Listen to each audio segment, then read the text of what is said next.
Welcome back, everybody. We are in the middle of our Certified Associate Python Programmer course, and it is time for us to discuss building exception hierarchies. I know that we're all excited now. We can build exceptions that make sense for our application and that are properly following a naming convention, but I've got something for you to think about. Remember when we were talking about the overall hierarchy of exceptions, we said there was that base exception. We didn't mess with it much. It has things like the system exit and the keyboard interrupt. But then there is a subclass called exception, and that's what we have been having fun with.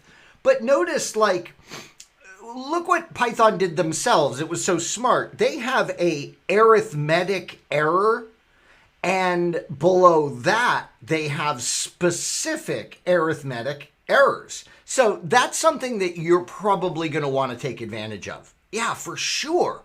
And there's a whole bunch of reasons why we're going to want to build, most likely, a hierarchy of exceptions for our customized solutions.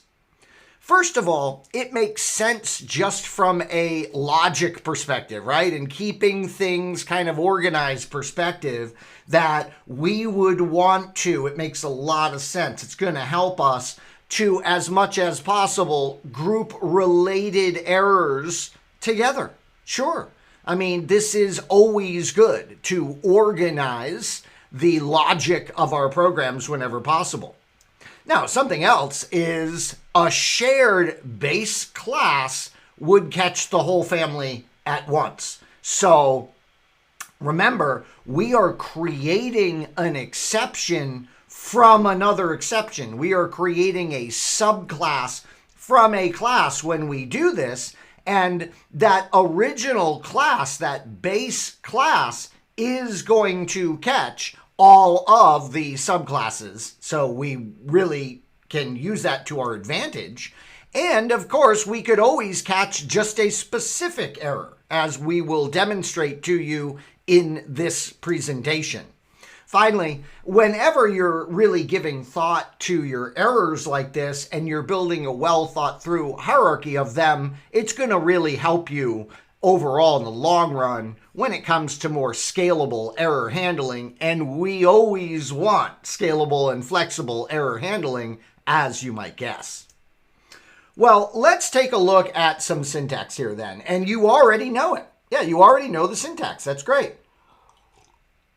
So what we are going to do is we are going to create a class here in this example called app error. Notice how we're naming the class. Yeah, we're naming the class following the convention that we discussed of ending it with the word error. And notice our app error is going to be a subclass of the exception class. And we've already covered why we target the exception class with you. By the way, don't forget, we are going to have an entire section of this class that is dedicated to this object-oriented programming that we're kind of previewing with you right now.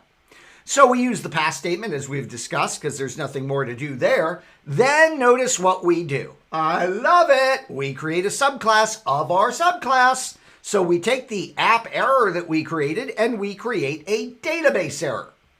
Now, to verify this, notice what I've done. I've asked Python to print the is subclass function. Yeah, we have this wonderful little is subclass function, and you can take a subclass and you can list it along with the other class, and it will tell you, okay, is one a subclass of the other?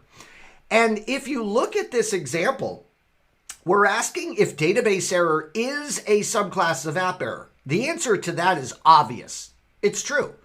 But what's more interesting is database error therefore a subclass of the original exception that we created app error from? And the answer is true. Yeah, look at that. When we run this little script, we get Python telling us true, true. Might be a new song of mine. True, true, everything's true. All right, that's enough of that. All right, so yeah, there you go. This is pretty simple stuff, isn't it? It's pretty simple, straightforward stuff. Let me give you another example. So we are going to do a try except block here. We are going to try raising the database error connection lost. Yeah, I think that's going to work. Yeah, I think we are for sure going to raise a database error now that states connection lost. Now we do our accept logic and we say, hey, let's accept the app error as E. So we're mapping it into this variable of E. Notice that's going to catch the subclass as well. And we're going to print handled, and then we're going to print E. So obviously this just has this nice, elegant, handled, connection lost error message. So notice, even though we went and we caught the app error details, it's still going to enumerate fine for the database error, and that's because when we catch the base, we catch those subclasses as well. So just a really interesting example. On the surface, this example, you notice, you're almost like, what's going on? You're not really teaching me much here. But notice we are getting the app error exception information, and that is being reported here, even though we raised a subclass of that particular exception. So this example is actually pretty profoundly important. All right, how about another one? Let's raise the database error of connection lost, but now notice what we do. We list the except block of the specific first, and we indicate database problem. Then for the app error, we indicate app problem. So what's going to happen here? You better believe it. These get processed top down, as we had spoken to you about actually before when we introduced try except logic blocks to you. So yeah, we're going to get the specific database problem reported to us here. And it's because of the order of those except stanzas. Yeah, we have the more specific first, so it worked perfectly. Let's show you an example of what might happen to you if you were unaware of how the try except logic works. So we're going to try raising the database error of connection lost, and then we have an except block for the app error, and it's going to indicate app problem. Then the database error, you guessed it, we never reach the database error. So what we get is app problem returned by this script. So we got some key takeaways, of course we do. Notice it is a best practice for us, and we are probably going to do it. We are going to create related exceptions around a shared base class. This is a real elegant way to go.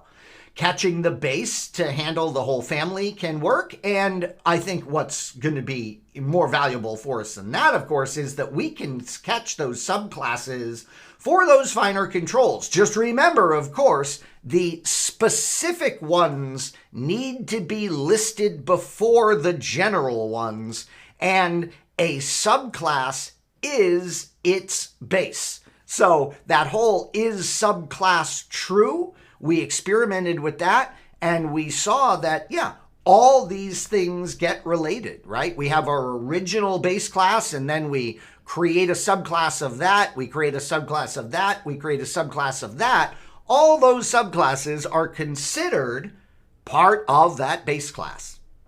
All right, everybody, I hope you found this interesting. I hope you're already creating in your head. You're probably already mapping out in your head that great hierarchy of exceptions that you're going to build into your Python-based solutions. I'm really happy about this, and I'm happy that you've been joining me for these videos. Keep it up.